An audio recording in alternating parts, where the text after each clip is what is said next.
Hello hi అందరికీ. నిన్న మా ఇంటి పక్కన ఉండే కాకయ్య చేపలు పట్టుకొచ్చిండు. చిన్న చిన్నవి అనమాట, చూడండి సైజ్ చిన్నగా ఉన్నాయి.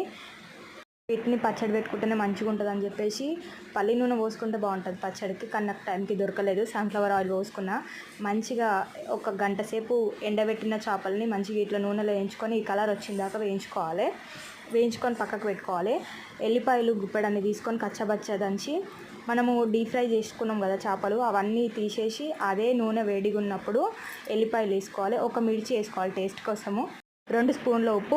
మీరు కారం ఎంత తింటారో అంత కారం వేసుకోవాలి. కారం వేసుకొని కొంచెం కరిమాకు వేసుకొని కలుపుకోవాలి. మసాలా పొడి, ధనియాలు, ఇలాచీలు, లవంగాలు, మిరియాలు, చెక్క వేయించుకొని మిక్సీ పట్టినవి, ఆవాలు, మెంతుల పొడి కొంచెం వేసుకోవాలి. ఇందులోనే వేసుకొని మొత్తం కలిపి మనము డీప్ ఫ్రై చేసుకొని పక్కన పెట్టుకున్న చేపలు నీళ్ళు వేసుకోవాలి. చాలా బాగుంటాయి టేస్ట్. ఒకసారి ట్రై చేయండి. వీడియో నచ్చితే లైక్ చేయండి.